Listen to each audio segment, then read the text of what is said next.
Welcome to today's town hall for the heliogenic civilization, where we explore infrastructures of generosity towards hope. And today we're super happy to have Uygar here as our guest, somebody who's actually building new markets, infrastructure for new markets that help us live into a hopeful, beautiful world. So without further ado, I want to head straight over to you, Uygar, and let's hear what you're building. Wonderful to be here with you all at the Heliogenic Civilization and all the other initiatives and movements. Glad to be sharing what we are doing in our corner of the world today. So I will start my presentation. I said essentially a prosumer economy for a heliogenic civilization, and I will try to present you what we mean by a prosumer economy. The organization that advocates for the prosumer economy is the Prosumer Economy Society in Turkey.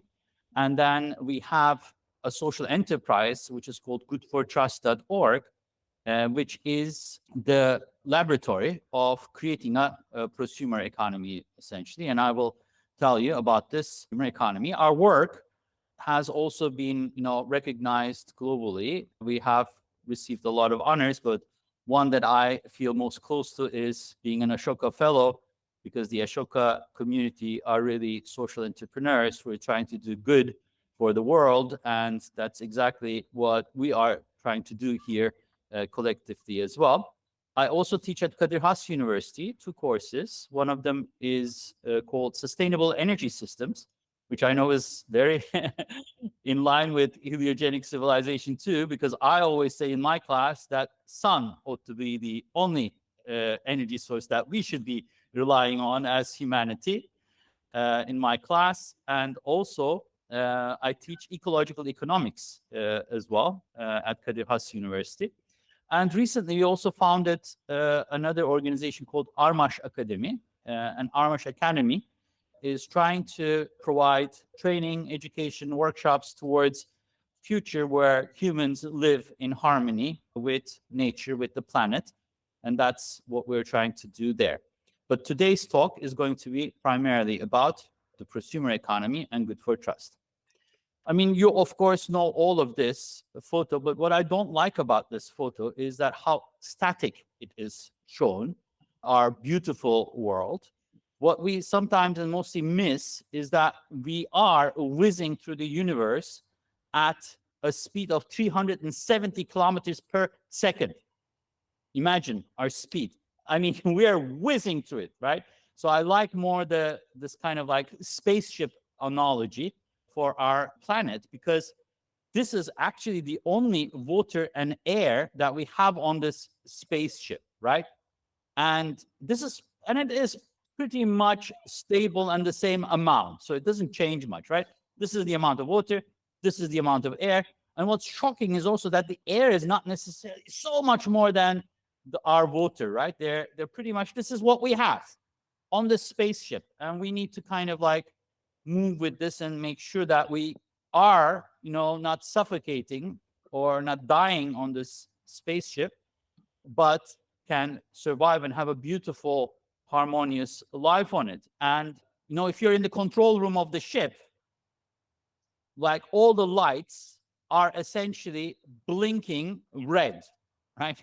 So the spaceship is essentially, because of our action on it, is falling apart. That's what the control room, the dashboard says when we look at our state on the planet.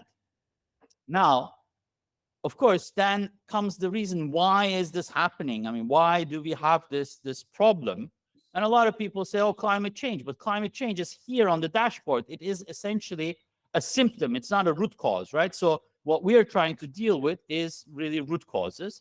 And the root cause that we have identified is that ecology and economy, coming from the same root, which is oikos, the home and the garden, is essentially looking in 2 different directions. They're not, the economy is not structured based on the ecology. And that's the main issue here, right? So we need to think about, if we are to fix this problem on our spaceship, we need to align the economy with the ecology. And that's what we set out to as the prosumer economy society. And when we look at economy, everything is in cycles. Everything is in cycles. Look at the nitrogen cycle, right? The nitrogen cycle is in cycles. Look at the phosphorus cycle. The phosphorus cycle is in cycles. Look at the carbon cycle. The carbon cycle is in cycles. Look at it from a macro scale, the food web and everything, right? It's all in intricate cycles that are coming together. That's what nature is all about. And if we even further condense it into the simplest model, it is an engine that is circular, that constantly runs through the energy that comes from the sun. The sun is the energy of life, which makes life on this planet possible, and it's also in cycles. So we said, if that's the case, right, so what do? We said, let's build the economy like a forest, like an ecosystem, like nature does. Let's think about the economy not as something separate from ecology, but apply economy with the principles of ecology. And when you look at the rainforest, look at the Amazon forest, it hosts about 10% of global biodiversity. It has more than 40,000 plant species. And talk about sustainability. Everyone talks about sustainability. The Amazon forest has existed for 55 million years, and now we're destroying it. That's another story. But it is a super sustainable, stable system for 55 million years. So why isn't our economy structured like the Amazon forest? Because the Amazon forest provides more profit, 4 times more profit than the 20 most profitable companies of the planet, of number 1, which is Aramco. And, if you think of it, like petroleum, car, big tech, all the things that make this planet not livable are essentially producing less income than the Amazon forest provides to people. So then the point is, why don't we have an economy that is like the Amazon forest? And so we said, let's define this kind of economy, what we mean, and we called it the prosumer economy. Prosumer is a portmanteau word, like producer and consumer brought together, realizing that in nature, nothing either only produces or only consumes. Everything in nature is a prosumer. There's only one thing that doesn't give and take. The prime giver is the sun. The sun is a prime giver. The sun gives us, doesn't take anything in return. But everything else in nature, like Barry Commoner says, there is no free lunch. Everything is in a circle. So everything is a prosumer. Nothing is either just a producer or just a consumer. Everything on the planet is a prosumer because it works in cycles. So the prosumer economy is like a lake and a forest, an economic system that is productive and supportive of the planet. Like the Amazon forest doesn't harm the planet, right? It's a macro scale, business to business, circular economy with minimum negative or positive ecological and social impact. In this economic system, circular supply chains minimize a leakage out of the capital and out of the prosumer economy. Synergistic and circular relationships in this ecosystem enable to stop waste, negative impact on ecology, and social exploitation is essentially the way we define this prosumer economy. As I said, big words and definitions and all of that are wonderful, but they're not enough. It's just rhetoric. What's really needed is to put this into practice, and that's why we took this theoretical framework, this idea, and put it into practice in an organization we call GOOD4TRUST.org, a social enterprise, where we have more than 25,000 prosumers, and then about 800, which are essentially businesses that produce goods and services in this economic ecosystem. So when you go into this economic ecosystem, you have these businesses which have their goods and services on the platform. These goods and services can be anything from upcycled materials to, organic cosmetics, to books, or to courses and consultancy and other services that you can provide. And the nice thing is, it's not only retail, but it's also wholesale. And you can buy things in the system also through making an offer. So it's also offer-based. So you have retail, wholesale, offer-based products and services. So we're talking about the whole economy. So that's why we call it a bazaar and we don't call it a marketplace, because a marketplace is based on competition. A bazaar is based on cooperation and collaboration. So we've created a collaborative, cooperative bazaar ecosystem. In this case, it is a whole ecosystem, a whole economy with all the economy aspects to it. One thing was missing, of course. What is that? It's the money. And therefore, we also created our own money, which is called trust. So good for trust. Trust is money that gets generated through processes from synergistically, and then it can be used up to 30% in the system as a complementary currency. We also have now trust circulating in the system as well as its own money. We say not in God, but in good we trust. So that's how trust works in the ecosystem. Then there's also a social component to it. So you don't only have the bazaar, but you have a joint social platform as well, where people can share their good deeds, they can share their purchases, they can share their volunteerism, they can share all the good things that inspire other people on this side as well. So it's a social platform combined with a trading ecosystem at the same time. So these are the people behind it, beautiful people. We're up to, there are 20 of us here, but we're about 30 people in the organization, which puts, effort, and about 10 of them are staff. Most of them are volunteers, including myself. We put our, efforts into, making a better world. And these are our producers. Some of them, of course, I can't show 800 of them to you, but they produce anything from cosmetics to clothing to food to, you name it, services. One of them, for example, Özlem, it's a women-led enterprise where they produce locally sourced ingredients that are organic, and then they turn them into these wonderful cookies. My mom loves them, and I have to stop her not to eat too many of them, because too much of it, anything is too much. So anyway, they're quite tasty. But the point here is, like, Özlem is doing a great thing, but Özlem on her own can only do a good thing. Changing the world really requires us to come together, put our forces together, and all the producers and consumers, all of us work together hand in hand, and then create these kind of circular relationships, just like I've explained in nature, in our economic ecosystem as well, which is already happening. I mean, their collaboration and working together is quite important. I always give this example. There are like two bacteria competing with each other in the first line of Petri dishes, and you can see that there is no much progress. But actually, if you have, it's a lose-lose thing, right? If you're competing, but actually, if you are collaborating and synergizing with each other, you can see that in the other Petri dish between this bacteria and this fungi, the synergistic relationship causes a bloom, right? It causes abundance, essentially.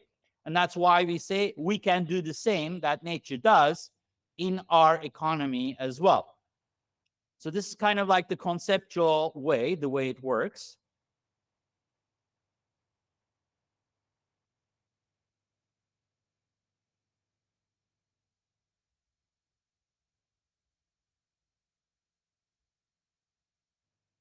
So you have the the consumer economy, which is today's economy, right? It is essentially causing social exploitation, and it's also causing exploitation of planetary resources. We say, let's plant a seed of a prosumer economy in it, but create circular supply chains and reduce leakage out of the system through your own currency. Then you can actually grow into the consumer economy if you can reduce the leakage to a level that is, less than the ones that you're taking. And after a while, you can actually even create more synergies and go into a regenerative mode. And then at the end, through this transformation process, we can create something that is like a prosumer economy. So to kind of show this in singular slides, so this is the consumer economy growing, causing exploitation and of people and the planet. Then plant in a prosumer economy seed, make sure that the leakage, these gray ones here, are less than what you're taking in from the outside, from the consumer economy inside.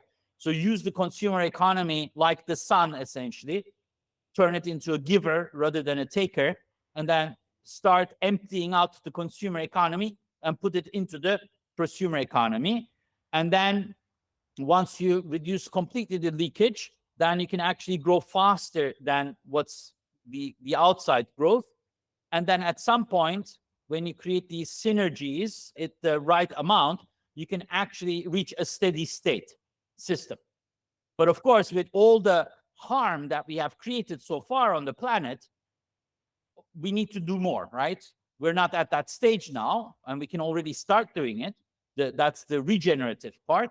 Then you can create regeneration so that you are not only not harming in a steady state, but you can actually provide benefits both to people and the planet and cause regeneration and go into this sort of homeostatic state where you are in symbiotic and harmonious relationship with nature and the planet is the kind of thing that we are trying to achieve it with Good4Trust. So eventually, this is where we want to end up as an economy, right?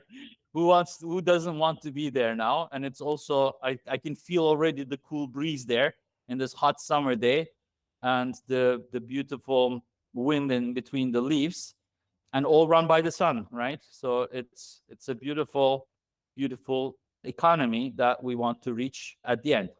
For this, we also wrote a book which is called The Prosumer Economy, which explains this whole system. It's going to be out with Dixie Books in a few months. So if anyone's interested, you can search it out and also read more about the prosumer economy in that book once it's out. Yeah, that's about it. Those are my details. You can reach me at those details anytime that you want. They're open to all, and feel free to contact and collaborate in any way that you like in the future as well. So essentially, that was my presentation, but I look forward to questions and discussions. Thank you, Igor. Wonderful. Really, really, really good. So I have a few questions to start with, to warm up. And I'd like to get probably one of the more obvious ones out of the way, which is how do you certify or validate the organizations that are part of the bazaar and selling their produce on the bazaar? This is how we do it. We said at the very beginning, we've existed for 10 years now as Good4Trust. And since 8 years, we actually do have a bazaar. So we're taking in producers for them to sell their things. At the beginning, we were a bit strict. We always said, we only want to work with ecologically and socially just producers. We only want to bring them in. And we will have a bazaar that consists completely of, fair trade organizations, essentially, right? That was our goal. So we were putting them through a rigorous process of evaluation in terms of their ecological and social impact. And only if they were top of the line as compared to all other organizations, we would take them into our community. But then we realized two things. One of them was some people were thinking, well, I'm not worthy, so I shouldn't apply. No, they were great people, they should be in our community, but they were insecure. They were like saying, "Oh no, I'm not really worthy of this. I'm trying to do things." And these are usually people like us. We're all like people like that, right? We never find it enough what we do. We always need to do more to satisfy. It's sort of like this. I don't know where it comes from. Does it come from, the sense of like I'm harming nature and I feel guilty about it or something? I don't know. But a lot of the founders and people who founded these kinds of organizations had this kind of timidness to join the community. That was one thing. The second thing is like we really want to strengthen and transform people. So we need to work with anyone who wants to get better. So we need to be inclusive.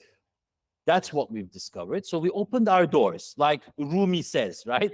Mevlana, whoever you are, please come. The doors are open. So we opened the doors and we said, okay, the only thing we want from you to join our community as an intentional producer is for you to sign a letter of intention, which says, in summary, I want to be ecologically and socially just.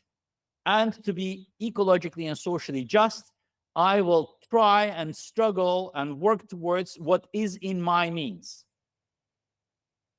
That's my intention. Second, this is how I produce right now. So we have lots of questions. They fill in a form which gives us all the details of their production system, whether it be services or products. How do they actually produce them? A synopsis, a self-declaration. Anyone who signs the letter of intention, provides a sufficient declaration, can open shop and join our community, and they will be intentional. So once they open up their shop and are intentional, among them, our volunteers select the ones that they think could be or have done some progress, and I take their files and they send them to a council, which we have formed from our prosumers, and say, could you please evaluate them? If they have made some progress, we'll call them determined. If they're really top of the line, we'll call them fair. So therefore, we have 3 producer types on our platform: intentional ones, determined ones, and fair ones. And the determined and fair ones are assigned by our Council of 7. And the Council of 7 consists of the prosumers, meaning the participants in the bazaar that are not producers directly. Yes, they are the most active prosumers on the platform. Usually, they get selected from them. We want to run a election process in the future, but currently, the council, among the most active ones, selects them into the council when someone is leaving, essentially. Right now, that's the process that we have. And yeah, some of them can be producers also. There is no problem with them being a producer. Okay. Actually, when they're producers, they know the system better, but they have to be fair producers, of course. Okay. And how often does the council renew itself through that process? So how often, what's the fluctuation? Well, I mean, since we are at the starting phase right now, not very often, since we also want to preserve the know-how. I mean, I'm not in the council, obviously. It's a sort of an independent body, and it renews itself. I mean, as a rule, I think every 4 years, but we want to keep like a circulating thing. So not the whole council every 4 years, but some members leave after 2, 3, 4, and that it's on a rolling basis, essentially. Okay. My second question, then I'll open it to my curious colleagues here, Sander and Abdo, is around the 28,000, right? Prosumers that are using the platform. 25,800, yeah. 25,800, okay. That's a good number, really good. It's not easy to get to that kind of number. Can you talk a little bit about how the trajectory was of how to get to that number over the course of 8 years? Well, I mean, it's interesting. To get to that number, we have done 0 advertising. It has been towards, it has been word of mouth by people, recommending it to their friends to join, through an article that was published, through a talk that I have given, and so forth. So these 28,000 people accumulated through 10 years of existence, essentially. And the nice thing is it's constantly growing. So, we get more people every time, with the total, of course, 25,000 people, 25,000 plus people. So out of those 25,000 plus people, of course, not everyone's that active always. So they come and go. But right now, our active list is at 20,000 people. So thereby, I mean, a lot of them are engaged. So I can say like uh, 80% of them are engaged. And I think the reason that we have such high engagement rate is because they have come through word of mouth, and we haven't done advertising. It's not like people that haven't come just because of advertising. They have come because they are committed and they are interested in these topics. Mhm. Makes a lot of sense. Okay, so I have so many more questions, but I'd like to open it to this. Guys, who wants to go first? Abdul, I could go please go. first. So, thank you very much for the presentation and for how you're presenting it. It was really very interesting to listen to a presentation about this topic. And it's not the usual that people presenting about this topic are really interesting and engaging. So that is something I appreciate. Having said that, I want to ask you, what is the most successful success story of a company participating in the bazaar in your platform, and and and that actually kind of moved the needle or became regenerative in some way, in some measurable way, like had an impact in becoming regenerative, reducing the part below the line, and maybe on an individual level going above the line. A lot of them have done that in many ways. Most of it is related to their production systems. I can't say like one of them is like, wow, something like that. But we have agricultural producer who has gone solar completely. There are others who have gone solar in terms of getting their energy from the sun and getting more, being, at least like reducing their carbon footprint. That has been one thing.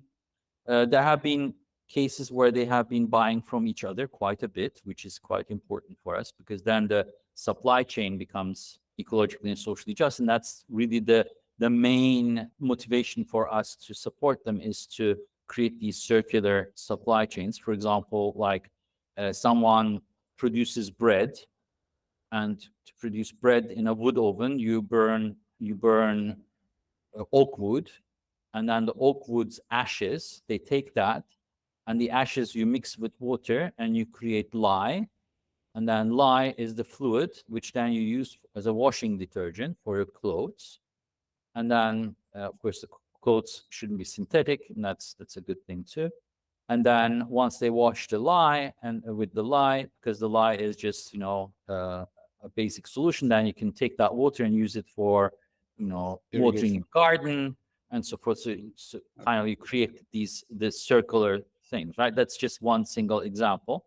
Another great example is another producer that was working actually with food fungi kits. So you have these boxes where you grow fungi, you harvest them, and then you eat them, right? And then that person then went in an innovation and started creating mycelium packaging. And that mycelium packaging can be molded into anything that you really want, instead of using plastic, right? You have these mycelium structures. So with these mycelium structures, then they collaborated with a cosmetics producer, who is then packaging their cosmetics glass into these packaging, and then they're selling it this way. Was another one. Another great thing that happened is, I mean, because we're using like this traditional logistics systems still, unfortunately, and we still don't have like an alternative logistics company in Turkey, and hopefully one day we will.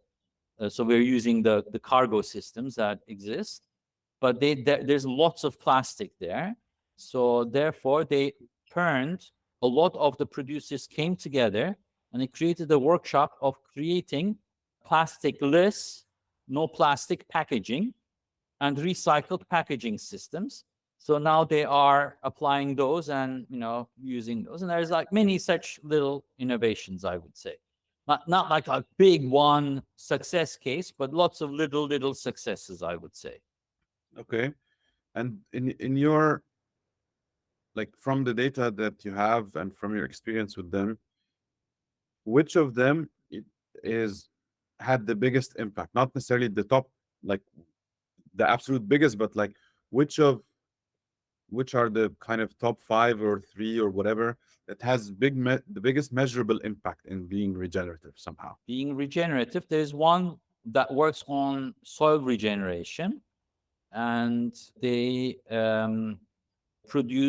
they have pastures on those, and they have also beehives together with them as well. So they both have grazing, and they're regenerating these pastures to store more carbon. So they have rotational grazing, and they also have beehives with which they're also producing honey at the same time. I guess that could be one example. Safi, it's Okay, called. that's a good example. Is there impact on moving the needle up and down? I mean, your visualization of this, hey, here is a circular economy. Below it, we're abusing our nature environment. Above it, we're generating more. Yeah.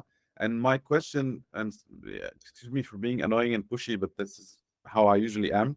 Essentially, I'm very interested to kind of be able to learn and quantify which are the areas that create more impact and move the needle on the, push things upwards, and how much upward, like to get a feeling of like what is a lot, what is little. And there are two motivations behind this.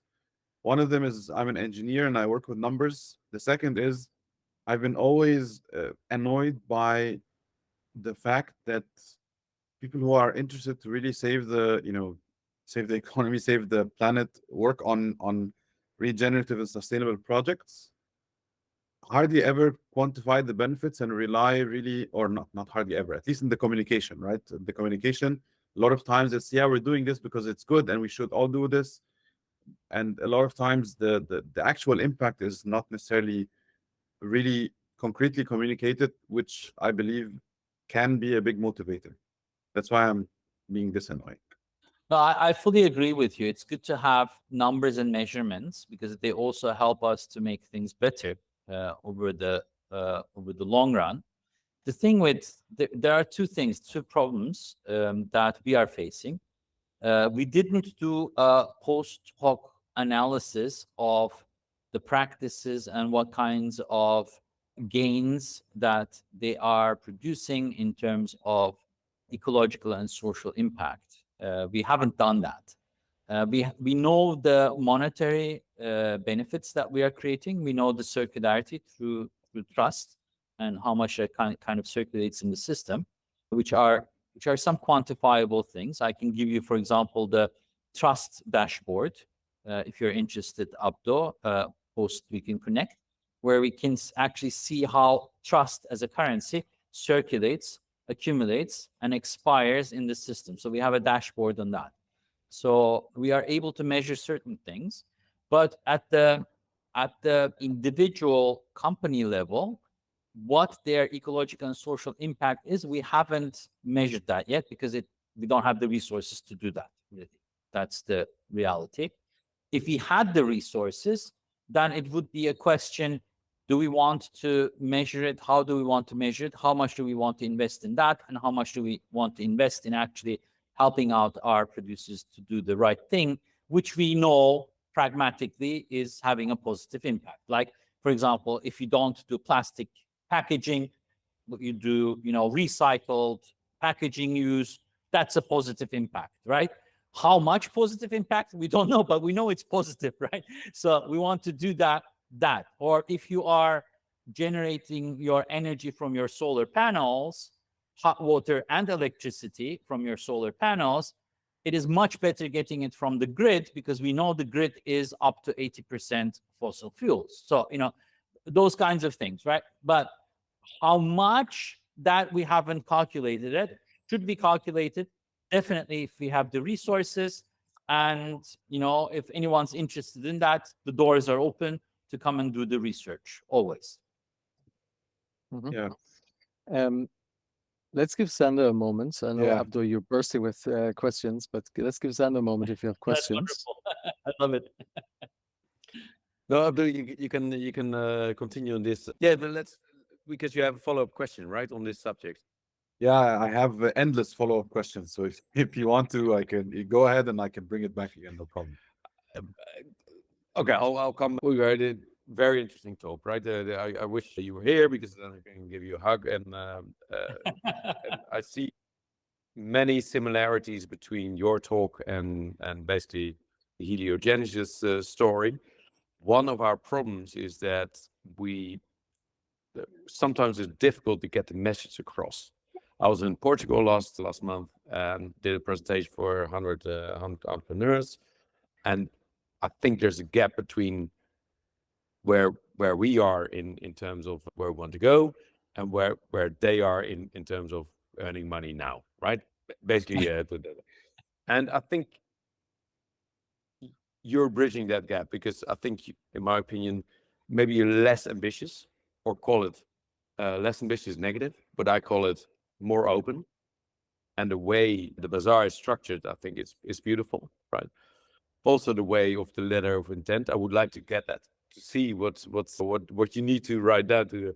And also, if possible, I would like to get the presentation. Very interesting. Question time.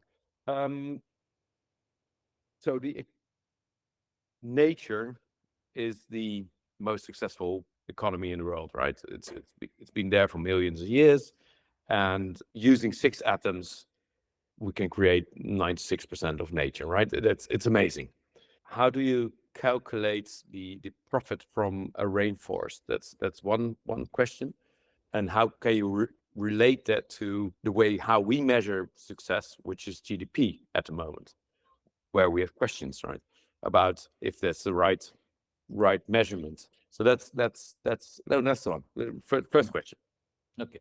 So, I mean, there is research by ecological economists dating back a few years back on how much the rainforest actually distributes benefits to people. It distributes benefits to each other all the time, right?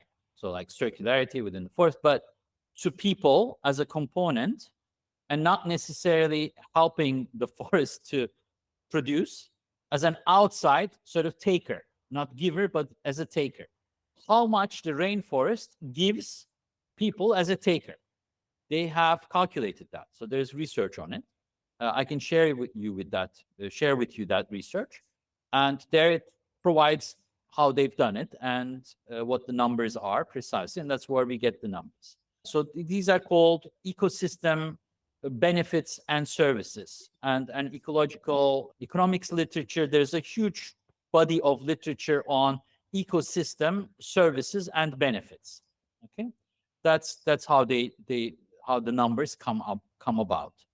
Well, the similarity with the companies is companies distribute profits, right? They distribute based on shareholders. There are shareholders, and they give shareholders. So it's a bit of financial extraction, really, right?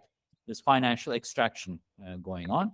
So in that sense, you can draw analogies. That was your first question, I believe. And then the second question was? Basically, no. I stopped because I was let's give it one question at a time. So, another remark I got in Portugal is that, listen, if we are in a regenerative a situation we call nature. We are part of nature, and why aren't we part of the cycles around us?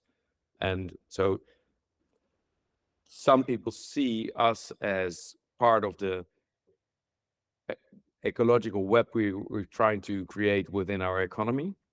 It's already there because we're taking basically all million years old of plants from the earth, which has been stored there. We call it oil, but at some stage that will create its own generative system. What's your reply on that? Well, I mean, yeah, that's a good one. Of course, I mean, So it's on a bigger scale, and on a macro. I have a reply, but what's yours? I mean, my reply is this. First of all, the human species is part of nature as a species, and there are in geological history many species that went extinct. So the point is, if we continue like this and do not adapt to our environment, we will go extinct. Adaptation requires us not to go extinct and suffer tremendously, and our population to drop dramatically with billions of people suffering in this case. And then at the end, also drawing down other biodiversity into the ground and causing them go extinct as well. We need to adapt.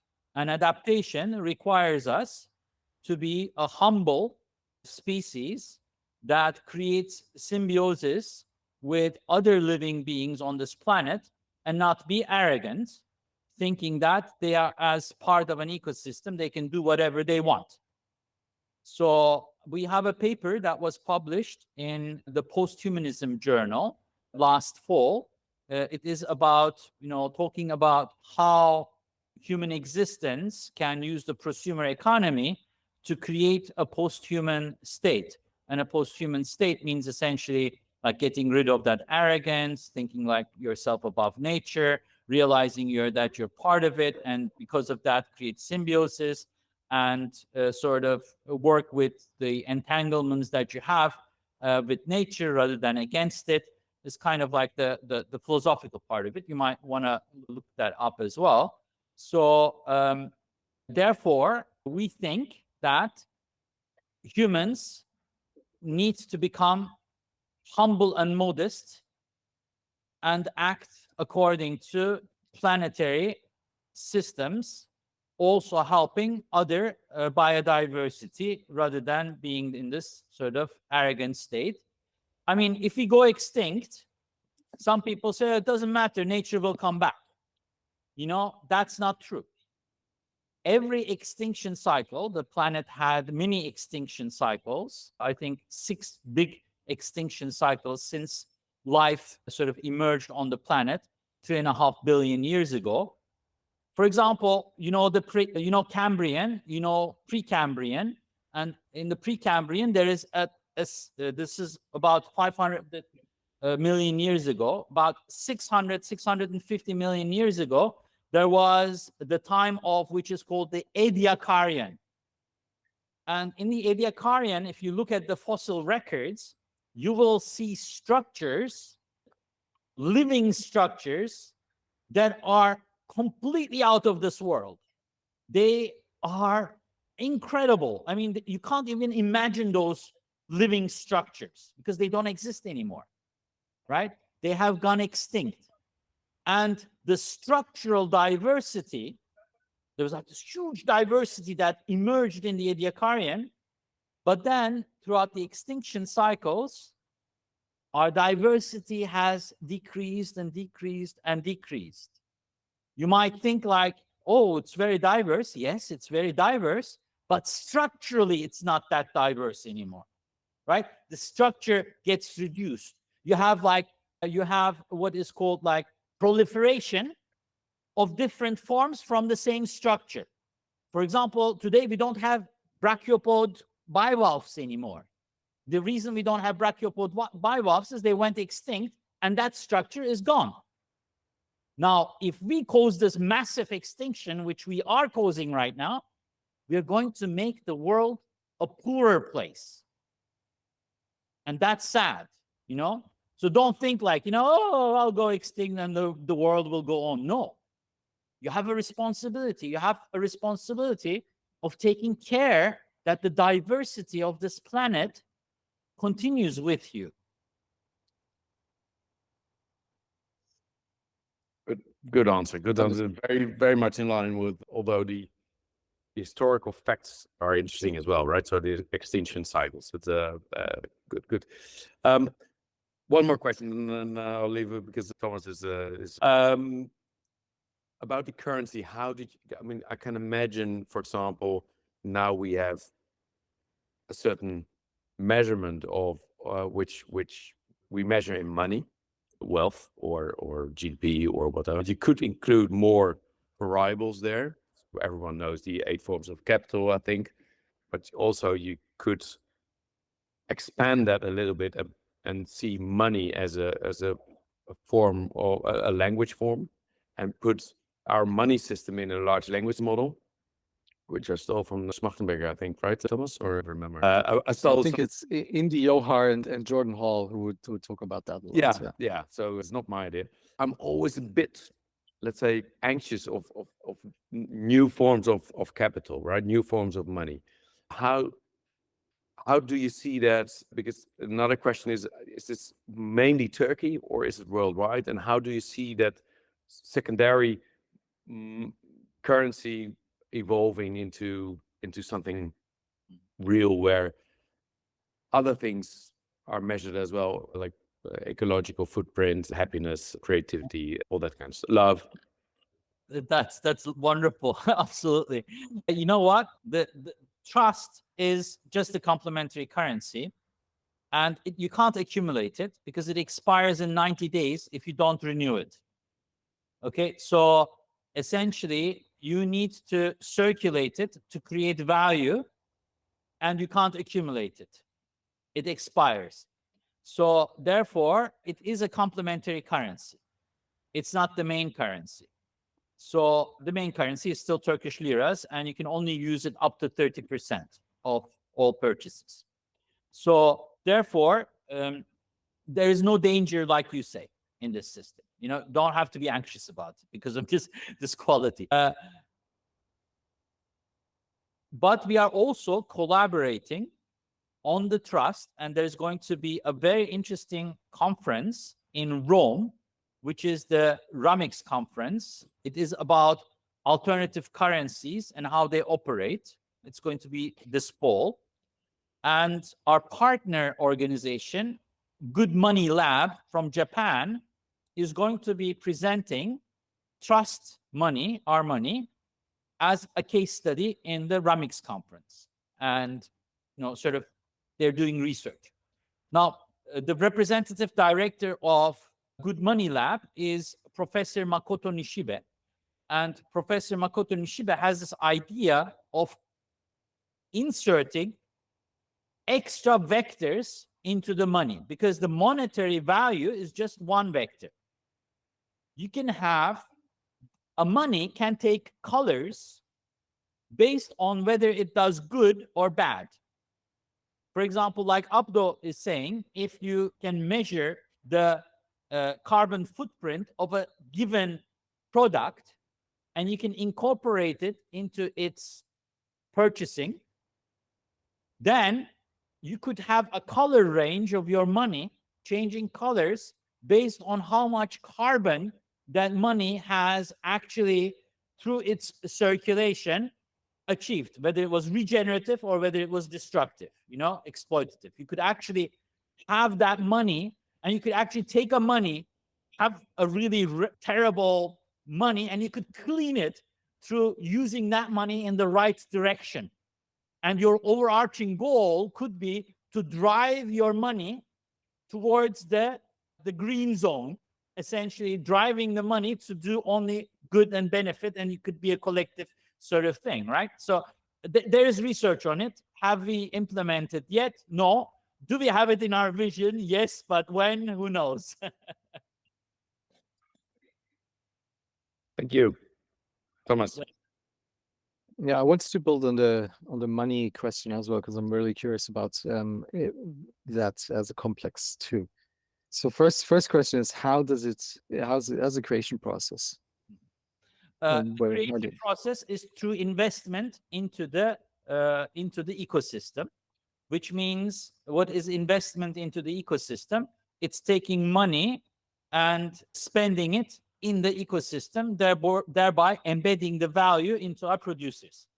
So therefore, when you purchase 100 Turkish lira worth of product, you get 5 trusts in addition to that. And if you keep that 5 trust in circulation, it remains in the system. But if anyone doesn't use it in 90 days, it expires. And what's the actual active ratio between fiat currency and the trust? 1-to-1. At the bottom.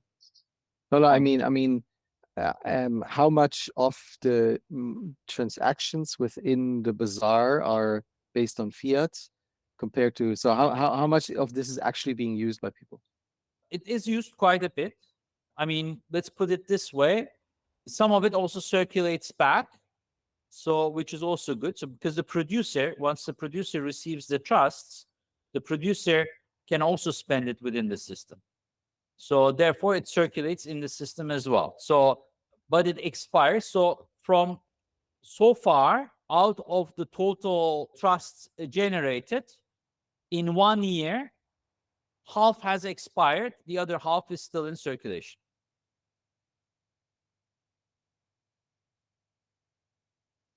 Okay. So it's been 1 year that it has been in circulation. That we still have half of it in there means that it's working. It's being used. So in other words, 2.5% of all transactions are done in trust, roughly. Interestingly, no, that's not what it means, because it circulates. So actually, because of the circulation, it's more. It must be more. Yeah, it's more. Oh wow, that's nice. Yeah, really nice. Okay, thank you. I wanted to know that. So Abdo, on you go with your avalanche of questions. Yes. So, I mean, one of the reasons I'm really interested in this whole quantification thing is this study that was shared in the community somehow, and in our smallish group here somehow.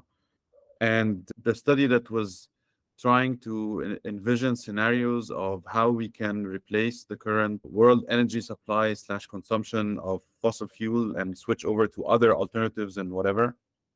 And that makes me always interested to figure out, okay, how much is what moving the needle for how much? Yeah, and that's why I'm very, very interested and trying to be. I mean, with the little time and effort I have at the end of my tether, try to kind of be as annoying as possible to push this.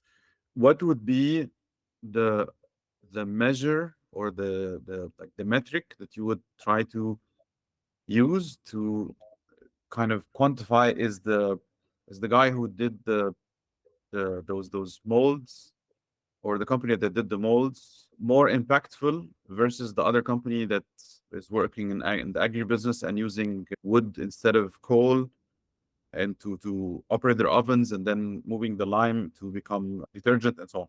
Who is more impactful, or who is moving the needle a bit more? This is something I'm interested to know, if possible, and if not at the moment, what can we do to kind of make it possible in the near future?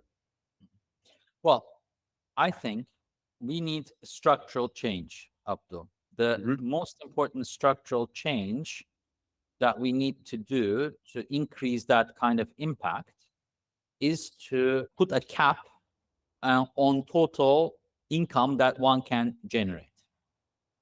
So if we put a cap on the level of someone who can earn something, then that already sort of puts us into a more impactful situation. The second thing that we can do structurally to increase our impact in terms of these things is to provide a universal basic income. to people. So if you have universal basic income, and above the universal basic income, if people can earn up to a certain cap, then actually the economy starts turning into becoming regenerative. Because then more doesn't mean more wealth, right? More means actually creating more value. More value for yourself, more for your society, more accumulation of prestige rather than material accumulation. The whole system changes, right? So I think if you're talking about systems dynamics effect of what would really have the largest impact would be to cap total income and provide universal basic income. So that then would allow us not to go for more and more and more and more, but to go for more and more impactful. For example, let me give you an example from Turkey in terms of energy transition. Right now, Turkey's installed total energy capacity, I mean, I'm talking about installed energy, that includes fossil, hydro, gas, whatever, everything, is supposed to be about 80 gigawatts, right? So 80 gigawatts of total energy in Turkey. Now, installed capacity. So, do you know what the projection of renewable energy capacity for Turkey is in 2050? It's 400 gigawatts. 400 gigawatts. So I don't care if you have 400 gigawatts of solar energy production in Turkey, installed capacity in Turkey, we are in big trouble. We are in huge trouble. So this is not about climate change only, it's not, it's about making do with less. And that's it, Turkey needs to cap maximum, okay, give it a little bit, 100 gigawatts. But you can't go more than 100 gigawatts in Turkey. You cannot. It will destroy the country, the planet, it will destroy everything. And that's the whole issue, right? I mean, it's really about putting a limit. I think I'm not sure everybody really follows that argument. I do. So I'd love you to unpack it a little bit for everybody here and elsewhere listening to this. I think it's very important. How would you like me to unpack it? Can you help me? In your language. I know that my language is limited, so just unpack it how you believe it's most helpful. I mean, imagine a landscape, a beautiful steppe habitat, which has suslik, a beautiful little mammal that burrows holes into the ground, and this beautiful steppe land, which has incredible endemic steppe plants. And you're building a huge solar farm, solar panels all on this steppe land, because you think, that's the place which produces a lot of solar energy. So you've destroyed it. Or I'm sitting here in this beautiful countryside, and I'm looking up to the hills, and all the hills are everywhere. I have huge, gigantic solar generators, these windmills, right? Everywhere. And the impact that has on the landscape, the roads that need to be built for all of those. I mean, it's like massive scale destruction of habitat, of landscape. And imagine that all of those windmill blades have to be changed every year, and there is no recycling of them currently, and they all end up in landfills. So can you imagine like 200 gigawatts of wind energy production with these gigantic wind blades, which all have to be buried? Mm-hmm. So you're pointing towards ecological unintended consequences of of the machinery that is deployed. I would like to add two more dimensions to this. One is what's known as Jevons paradox, basically describing that efficiency gains usually aren't put into savings, but into more consumption. You can see that along any product, any service. There have been lots of efficiency gains, for example, in the aviation industry, that have not, to the contrary, been moved into actually savings or reduction of CO2, but to the contrary, more flying. That's one. The other one, I think, is largely overlooked and is somewhat similar to the first warnings we got 150 years ago about global warming through carbon emissions, which is that our waste heat from our really suboptimal industrial processes heats up the planet in addition to the greenhouse effect. And it does so in wavelengths that don't make it off planet. So we would have to build in 200-300 years in the future, we would have to build machinery to actively cool down the planet by sending wavelengths off planet that we cannot get rid of otherwise. So and in a system that is driving towards exponentials based on its economic design, meaning exponential growth through exponential currency supply, exponential GDP supply, will also always demand exponential energy supply. So that whole package, beginning with what you said and the other elements, definitely is a recipe for disaster downstream in if not 30, then for sure in 300 years. Absolutely. And that's called deep warming. So there's also something called deep warming. So right now, what we're seeing with carbon dioxide and methane emissions is actually the short-term climate change warming effects. But overarchingly, if we continue to use also geothermal power, for example, at this level as well, you're also creating what is called deep warming. Nuclear power is the same. So it's not just geothermal, nuclear, addition to the industrial processes which create all of those solar panels and, of course, the windmill structures and everything. All of that adds up to what is called deep warming. And that deep warming, like you say, is not a problem, immediate problem now, but it will be in 400-500 years, definitely. And I have a question around this. So usually, very often, when you said it too, the assumption is that we have to do with less, right? Yeah. But the picture behind you of a part of the most successful economy on this planet ever doesn't look like it needs to do with less, right? It looks like absolute abundance. So how do you bridge into the sense of there's actual abundance in doing less? And can you transport that into your bazaar? And how do people respond to that? Do people feel that they have less as they are doing the right thing within the bazaar? Yeah, I mean, of course, the forest is quite abundant. In Turkish, we have a beautiful word for this, which is called bereket. Bereket is abundance in Turkish, and maybe also in Arabic. I don't know, Abdo. Bereket, you have that word as well? Yes. Okay. Yes, it's barakah. Baraka.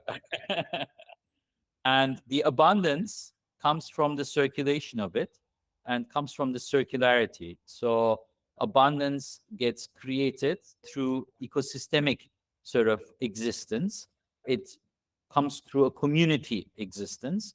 And that's why communities are important. That's why we are trying to build a community in Good4Trust and build it through those. I mean, our basic needs and what we need as humans is quite understandable. I mean, we want health, we want friends, we want education, we want security, we want food and air and all of those things, right? Our basic needs. And then on top, we want to also have inspiration and arts and be able to communicate and be creative and all of that. And all of that doesn't need that much resources, really. It needs It needs some resources, but it is resources within the limits of this planet if you organize it in the right way. And actually, that's what we're trying to do at Good4Trust. We're trying to up the bar as a community to create more ecologically and socially just and less harmful, hopefully regenerative practices through that. And we're trying to, like in the graph, create scaling through circulation and create abundance by reducing the amount of the economic volume, so to say. But in that, it doesn't mean we have to be poor. It doesn't mean we have to be unhappy. It actually means we can be happy. We can satisfy all our needs and be in a sort of healthy communion in this way is our hypothesis, at least. And that's what we're trying to do. But we're not alone in it. I mean, the degrowth movement advocates for the same things, talks about conviviality and same approaches as well. So we don't feel alone in this thought. And obviously, we're not alone because you guys seem to be thinking along the same lines at Heliogenic Civilization as well. Yes, we do. Sander, what's on? I think degrowth has, for many people, a sort of negative vibe around it because we want more, right? We are a homo economicus. But what if you can take away the main cost drivers of production, which is material use and energy? So if you use the sun, which you said rightly, as a free source, the only free source actually in the system, and grow your materials through, for example, microorganisms, or what we do use wood now, right? And we have the wooden examples from millions of years or thousands of years. You take away the two main cost drivers of production companies, and then I think if you embrace the idea of growing your materials, they can be a successful company without high costs. So, and that doesn't necessarily mean degrowth. It's different.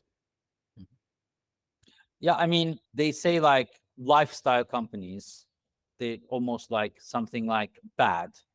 I mean, come on. I mean, lifestyle companies are great. They just provide for you your lifestyle, and they provide you enough income to lead a beautiful, productive, happy life from the products and services that you produce, which are good for everyone and for yourself as well. I mean, there is this Italian concept of the little company. But the nice thing about these little companies are that they are hundreds of years old. So they continue producing the same thing. What they focus on is stable clientele with absolutely quality materials and quality product delivered with excellently friendly and personal service. You bring those three together, you have a little company that provides for everyone. You don't need to grow. You provide good services, good products to a stable clientele.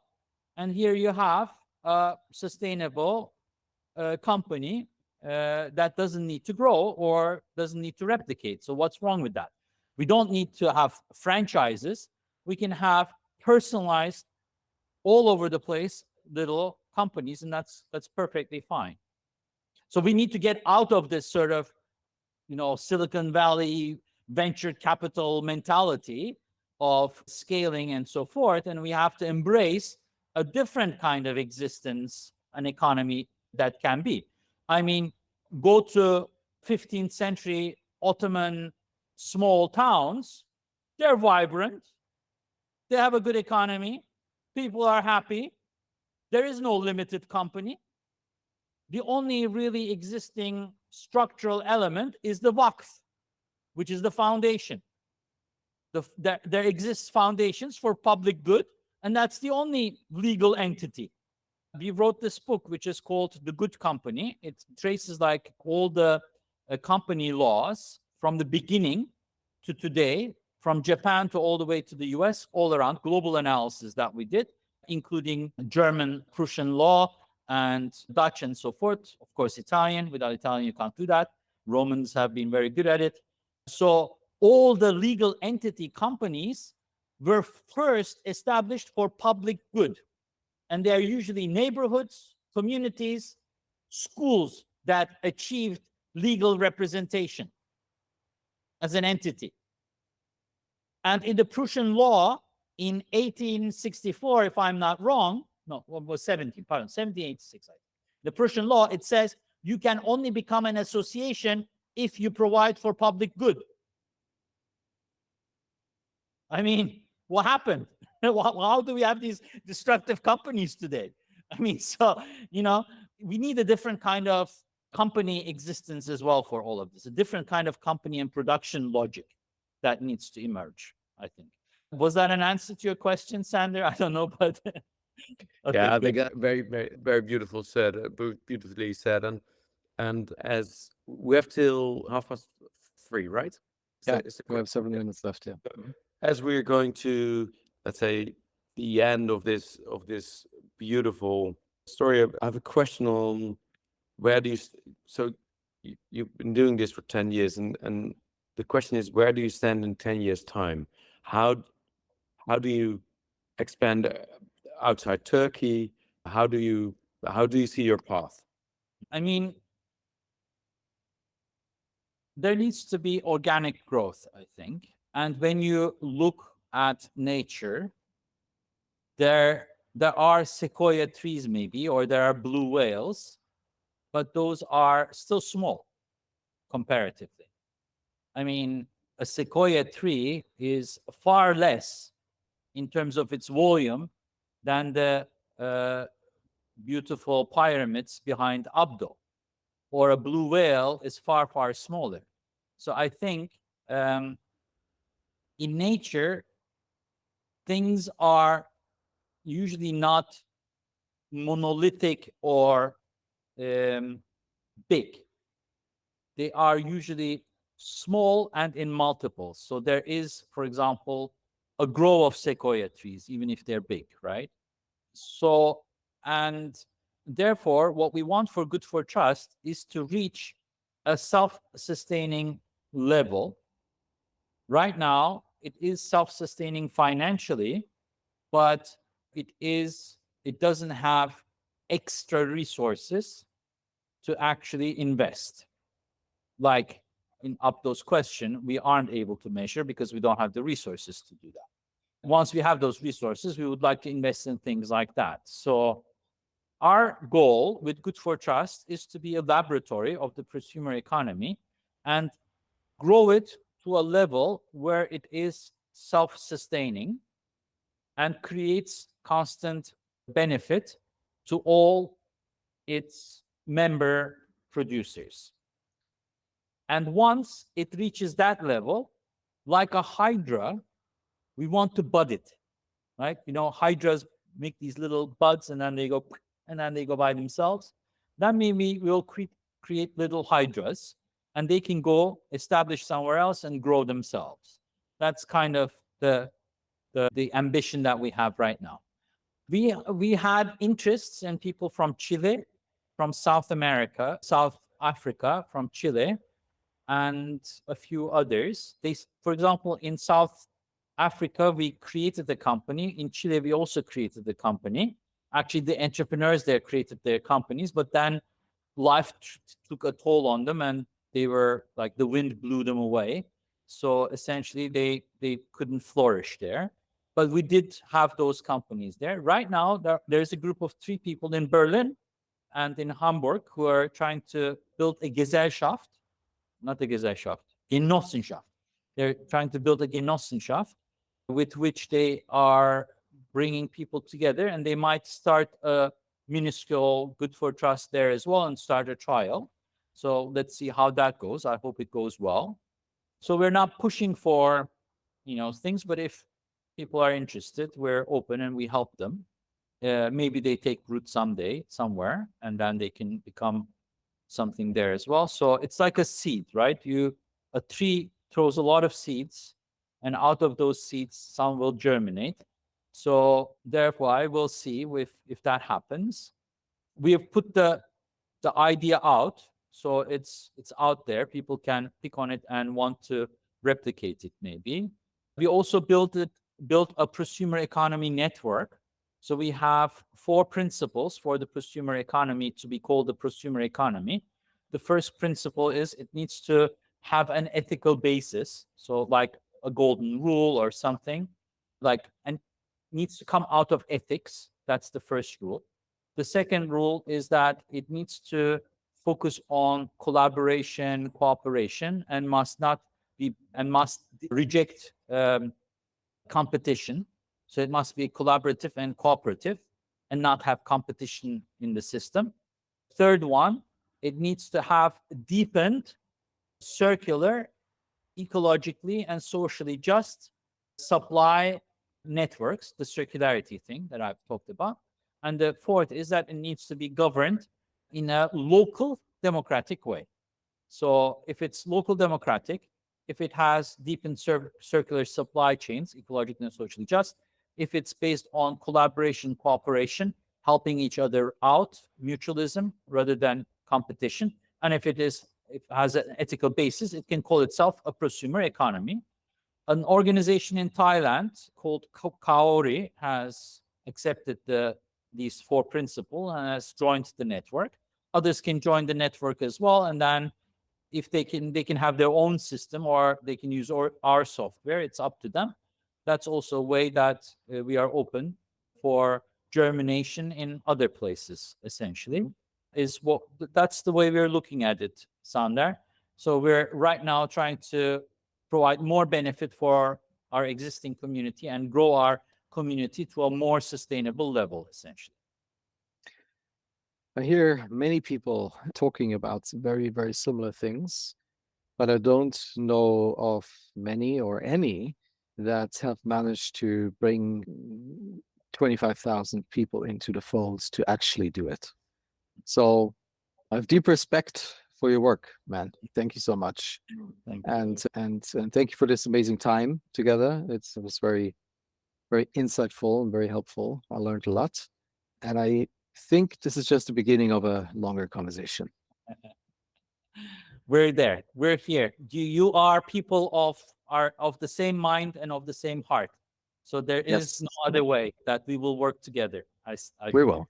So one more. I was watching I'm not a football fan, but I was watching the game, the Netherlands-Turkey, and I called my friend, his neighbor, and I was in a group of at least 30 Turkish people and us, right? And I wanted to be in that, and there was war going on, as you can see on this. It was really, really nuts. It was just thinking about it now, and now, thank you so much. It was very interesting. Thank you. Thank you, everyone, for showing up. Thank you very much. Bye-bye. See you soon. Bye.